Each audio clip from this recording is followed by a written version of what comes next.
सारे प्रोजेक्ट्स जो चल रहे हैं, कहीं रिपेयर वर्क का है, जैसे ये भी ऑगमेंटेशन कैनाल चौधरी बंसी लाल जी के टाइम की है और इसकी कैपेसिटी अब बढ़ाई जा रही है 3500 क्यूसेक से। क्या कर रहे हो 3500 क्यूसेक से 6000 क्यूसेक तक लाए, उसकी कैपेसिटी बढ़ाई जा रही है। तो ये सारे के सारे जो प्रोजेक्ट्स हैं सारे वक्त पे कंप्लीट होने चाहिए। काम ठीक हो रहा है, साइट विजिट है मेरी आज और इसी के संदर्भ में आए। तो कुछ खामियां भी पाई गई हैं? वो तो जो सबसे पहले टाइमलाइन की की टाइम के ऊपर कोई कॉम्प्रोमाइज नहीं होगा, क्योंकि ये सारा पानी का मुद्दा है। ये किसी भी तरीके से परेशानी नहीं होनी चाहिए लोगों को हरियाणा में पीने के पानी की। तो ये टाइम से काम सबसे पहले हो और ये उसका सबसे पहले उसका है और सारा की सारा काम ऑन ट्रैक चल रहा है। तो क्या कॉन्ट्रैक्टर ने आश्वासन दिया कि पूरा हो जाएगा काम सीजन? बिल्कुल बिल्कुल बिल्कुल। कुछ लोगों ने समस्याएं भी बताई, क्या वो है जो यहाँ के आसपास के गांव वाले हैं कि कोई फ्लडिंग की है, कोई सड़क बनाना चाहते हैं, एक पुल बनवाना चाहते हैं, वो सारा के सारा प्रोसेस में पाइपलाइंस वगैरह भी सब डलवा देंगे। मैडम ने उसके समाधान के लिए एससी साहब को हमारी एप्लीकेशन दे दी और बहन श्रुति चौधरी ने कहा कि जो भी आप ग्रामीणों की समस्या है वो जल्द से जल्द उनका समाधान कर दिया जाएगा। क्या क्या समस्या थी आपकी जो आपने सामने? एक तो हमारी समस्या थी भाई, ये जो नहर के अमीरदैर से लेके पंजपर के पुल तक नहर के दोनों साइड रास्ते बने हुए थे, पक्के रोड बने हुए थे। तो अब नहर का नवीकरण का कार्य चल रहा है, उसकी वजह से वो दोनों रास्ते बंद हो चुके हैं हमारे। तो इसका काम जल्द से जल्द नहर का पूरा करके वह हमारे दोनों रास्ते बनाए जाए जी, जल्द से जल्द। और ये हमारे दोनों रास्ते रेलवे ब्रिज से लेकर हाईवे तक मैडम ने आश्वासन दिया है कि ये यहाँ से लेके वहाँ तक आपके दोनों रास्ते एनओसी नहर विभाग दे देगा, फिर पीडब्ल्यूडी विभाग उसको बना देगा जी। हाँ, ये जो ठेकेदार आए इन्होंने आश्वासन दिया था भाई हम आपको टेम्परेरी रास्ता बना कर देंगे, आप उससे इतना आना जाना कर लेना। कुछ रास्ते ने बनाए भी दिया था लेकिन फिर बीच में ये बंद कर देते हैं, इधर से भी पार देते हैं उधर से भी पार देते हैं। हमने बोला भी था इनको भाई आप एक साइड चलते रहो। अब ये कह रहे भी चलो एक साइड का हमने रास्ता दे दिया है, फिर क्रॉसिंग दे दी इन्होंने भाई इधर से जाके ऐसे चलो। हम भी समझते हैं उनकी समस्याएं, लेकिन हम चाहते हैं ये काम जल्द से जल्द खत्म हो जाए और जल्द से जल्द हमारे रास्ते बहाल हो जाए। तो मैडम की तरफ से किस तरह का आश्वासन मिला? मैडम ने आश्वासन दिया है, एससी साहब को हमारी एप्लीकेशन दे दिया है, एससी साहब ने कह दिया जी इनकी सारी समस्याओं को समाधान कर दिया जाएगा।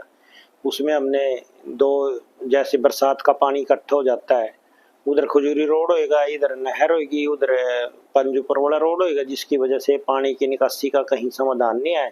तो ये जो हमारा बरसाती पानी है इसके पहले 3 निकासी नहर में डाल पाइप लगे हुए थे भाई, वो हमारे पाइप दोबारा डल जाए जिसकी वजह से वो पानी बरसात का जो पानी है वो नहर में ही चले जाए। क्योंकि बरसाती पानी के लिए उसमें नहर में डल सकता है, वैसा गंदा पानी तो डल नहीं सकता। और एक हमने मैडम से पुल की मांग करी है भाई, हमारा जो शादीपुर गांव है उसके सामने एक पुल बनाया जाए, क्योंकि चौधरी बंसी लाल ने जब स्वर्गीय चौधरी बंसी लाल जी मुख्यमंत्री थे उस टाइम हर गांव को पुल दिया गया था, हमारे गांव शादीपुर को पुल नहीं दिया गया था, जिससे हमारी बहुत बड़ी समस्या है खेतों में जाने के लिए। तो हमने मैडम से मांग करी है जी शादीपुर में एक पुल भी दिया जाए। तो मैडम ने वो एप्लीकेशन भी हमारे एससी साहब को दे दी है, उस पर भी कार्रवाई हो जाएगी। इस तरह से जो फसलें हैं वो बराबर में खड़ी हैं और धूल मिट्टी से कितना नुकसान हो पा रहा है? बहुत नुकसान हो रहा है। हमने ठेकेदार को कई बार बोला भाई आप पानी का छिड़काव करा करो, जब बोल देते हैं हम 1-2 दिन कर देते हैं, उसके बाद ये फिर ठंडे बस्ती में बात डाल देते हैं। तो इसलिए फसलों का बहुत नुकसान हुआ है। मुआवजे के लिए तो वहाँ किसी ने मांग नहीं रखी जी, जिम्मेदार वहाँ आए तो थे थोड़े बहुत, उन्होंने पानी की निकासी की मांग रखी थी, वही हमने एप्लीकेशन मैडम को दुआ दी। राजेंद्र सिंह पन्नू जी। हाँ जी। हाँ, कुछ खामियां बताइए क्या बताया? नहीं कोई खास खामियों वाली बात नहीं थी, काम था नॉर्मल चेक था और टाइम पे पूरा करने के लिए मैम आई थी मंत्री जी, और वो हमने आश्वासन दिया है जी 99% कोशिश करेंगे पूरा होने का। जबकि हेड है इसकी डेप्थ काफ़ी है और वो सीट पाइल थी, वो डिपार्टमेंट ने एसी साहब ने अलाउ कर दिया एक बार सीट पाइल दे दो, उसके बगैर नहीं बनेगा। अगर वो सीट पाइल नहीं देते हैं तो इधर तो WDC में घुस जाएगा, उधर जिम्मेदारों के खेतों में घुस जाएगा और वो बनने से पॉसिबल नहीं था। इसलिए एसी साहब ने कहा भाई ठीक है दो, इसके ऊपर काम नहीं बनता है तो काम इनको दो सीट पाइल, तो सीट पाइल देने के बाद काम हो जाएगा। तो क्या लगता है सीजन तक पूरी कंप्लीट हो जाएगी? हाँ 99.99%। हाँ, नेचुरल क्लाइमेट के साथ कोई नहीं लड़ सकता। मान लो बारिशें बीच में आती हैं, काम नीचे करना है तो उसमें कोई दिक्कत आ सकती है, अदरवाइज कोई दिक्कत नहीं आएगी। आसपास के जो गांव हैं उनके लोगों की समस्या रही थी, क्या वो आपसे जुड़ी है या नहीं, वो एक समस्या हमारे जुड़ी हुई थी। वो यहाँ कोई होंगे, वो चेयरमैन साहब बता रहे थे, वो मिट्टी चोरी मिट्टी मांग रहे थे, हमने मना किया, मिट्टी हम नहीं देते। फिर उन्होंने मिट्टी चोरी करी, हम उनके एफआईआर लॉन्च करा दी। फिर वो रिक्वेस्ट करने लगे, हमने एफआईआर को क्वेश्चन करवा दिया, कोई बात नहीं छोड़ दो।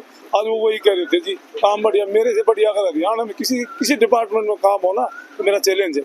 मैंने मंत्री जी के सामने भी कहा, इसी साहब के सामने कहा और पब्लिकली कह रहा हूँ मैं, अगर मेरे से बढ़िया कोई किसी क्वालिटी हो तो मैं मान लेता हूँ। फिर भी चलो गवर्नमेंट ने दे रखा है भाई, किसी नेता लोगों ने, किसी भले आदमी ने रास्ता पब्लिक को दिया, भाई छोटा पड़ेगा और पब्लिक का टाइम से होता है, उसने बना रखा था। अब इसको पाड़ेंगे, फिर इसको पूरा होने के बाद कोशिश करेंगे लेकिन इनको रास्ता देश के। नहीं, ऐसा कोई नहीं। देखो जी, चोई बंसीलाल ने कही थी नहर जमीन पे बनेगी, ये वही जमींदार हैं, तो ये कहने लगे भाई नहर जमीन पे बनेगी, सिर पे नहीं बन सकती, तो वही काम आ जाए। ये काम जमीन पे होगा, जमीन नहीं होगी तो कहाँ से होगा? जमींदार से आपस में कॉम्प्रोमाइज करके साइड खेतों से रास्ता ले लो।